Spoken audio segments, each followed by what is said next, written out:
Hi there, here I am again in my old shed, in my old blue coat, probably going over the same old things, although I hope I'm not. But sometimes old age does that to you. Anyway, I'm really sorry that for subscribers who were expecting a video 2 weeks ago and I just kind of disappeared, but I got sick again and it just took me all my time to see to my daughter and get through the day. So I apologise for that. What I've learned from that though is not to commit myself to certain days. Like 3 weeks ago, I said I'm going to do a video on a Sunday and a Wednesday, but that's just not going to happen. I'm going to do one when I can. I mean, I don't want to stop this because I really enjoy it. So today, now I'm getting back on the horse. It's a bit difficult. It's like starting over again, but I've got to do it because really, it's all there is. It's something to look forward to. I can't write anymore, can't really concentrate, things I used to do. Um, this is probably one of the few things I've got left, so I'm determined to make it work.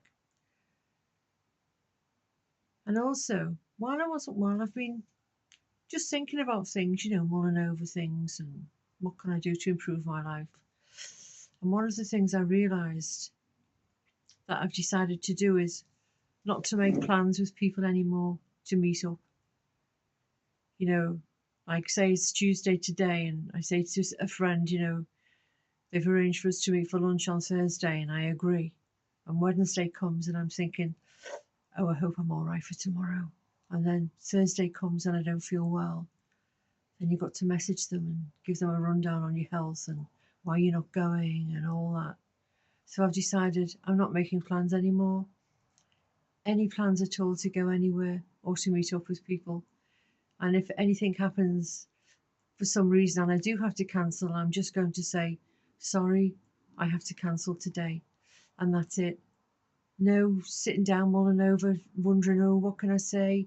Hope they're not offended. No. Sorry, today is cancelled. So that will take a lot of pressure off my life, really, you know, because I do worry about things like that. And when you're older and you have lots of like immune disease and diabetes and all bits going wrong with you, every day is different and you can't plan. You just can't. So I feel a great relief of that pressure. That's gone now out of my life. It's a turning point. No more plans at all. So what else has been happening? Oh, we've had awful weather here in Liverpool. Terrible gales every day. Loads of rain. I mean, it's like November. I know they say the March winds, and okay, we've had the winds, but the rain as well. It really is horrendous. Everyone's soaked and cold. The heating's back on. We're in April today, aren't we? So, oh yeah, 1st of April. So, yeah. So, my garden is a mess. Oh, I can't do the garden the way I used to anyway, you know, but it's just a mess. I had a big tree cut down that was about to fall on a neighbour's house, and they just wrecked the garden. So, that's still being cleared up after that. So, I look forward to the change in the weather.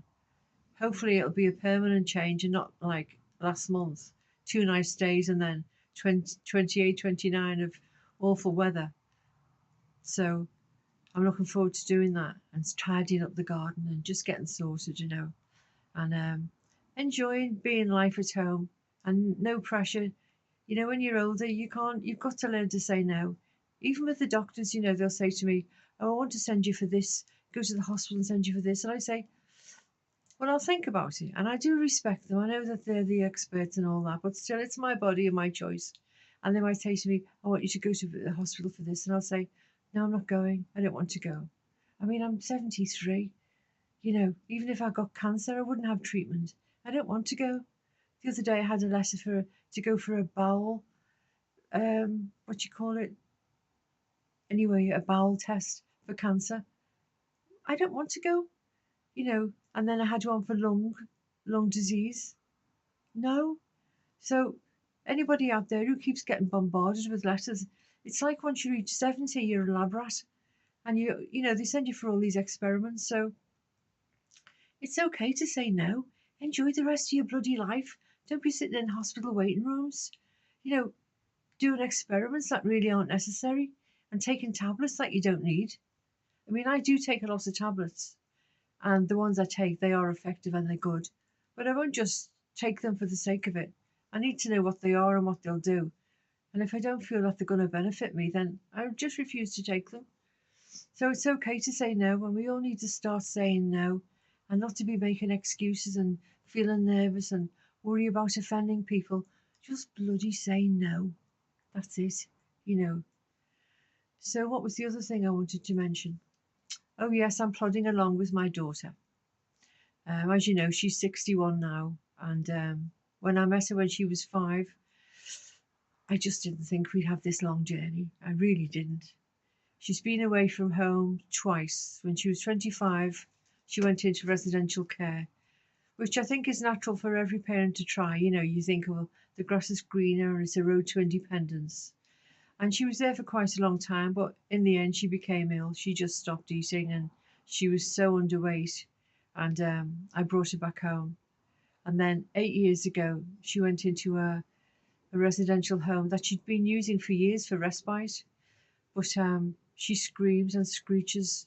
It's just like her first language because when she was little, the nuns used to lock her in a room from like until she was 5 and bring her out for meals and put her back in because she was the only handicapped child and she used to mark the floors when she crawled.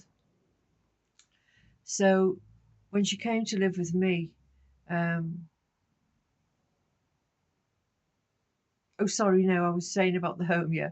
So the first thing she does if she's stressed out, if she's in a group, she reverts to that screaming and screeching because she doesn't have the language. So parents apparently complained about her and she was evicted. So that was it for a year. So like 7 years ago, I brought her back home, and she'd gone away because I wasn't well. So when I brought her back home, just rolled my sleeves up and got on with it. Got a care package, which wasn't really excellent, and we carried on. But as I say, now she's 61 and my health is not as good as it was. I'm not as strong as I was or as young as I was. So I've got to look again and find something more permanent for her where she can live. Or else she remains at home when I die and she'll need at least 14 carers, which is an awful lot in these days because everybody has a care at home. And, you know, you just don't have the amount of carers to put in one place. But we'll see. So that's what I've been dealing with as well and worrying about. So I've eliminated things that don't matter, that I don't need to worry about, and I'm concentrating on things that I do. So at the moment, I'm looking to Mari's future and just trying to sort it out and think what's best for her. Because it's very hard, you know, even for anybody out there with parents or with dementia, you know, if you have to put them in a home, it's so heartbreaking, isn't it? You know, yesterday I watched a new docu-drama on Netflix called Care, and it's very good. It really is good. It's about a woman who's had a stroke, car crash and has a stroke and ends up in hospital and then goes into a home, and it's excellent the way the family tries to get in the decent care for her and just shows you what really happens. There are probably lots of incidents about different people put into the one story, but it's well, you know, it goes on. It's very realistic. So you should watch it on Netflix called Care. Now, I was told there was a woman on YouTube. Sometimes I'll listen to her, but she's an awful moaner. But one day she was saying, I can't stand people who don't look into the camera when they're recording. And I've just remembered I've done it again. And I wondered what she meant. And she said, there's a place up in the corner. Is it that corner? And that's the camera. So probably looking in there now, I'm looking at the screen. And when I go back to the screen and I look at it, it looks like I'm reading something because my face is averted a bit from the screen. But I'm not. But I need to remember, don't I, to look up there because that's what records. I'm not looking to the screen here. So anyway, nearly Good Friday and Easter weekend. I like Easter weekend. So hope the weather improves, but I suppose it doesn't really matter. We're all used to it now anyway.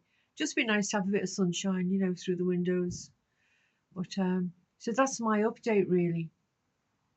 And I am sorry that, I mean, I know nobody's going to die if I don't post. I'm just sorry that I said I would do something and I didn't. And I'm not going to now. So you'll see me when you see me. And thanks for dropping by. And have a, oh, I'll be in, oh no, I'm not going to say I'll be back before Easter. No, I will be in touch.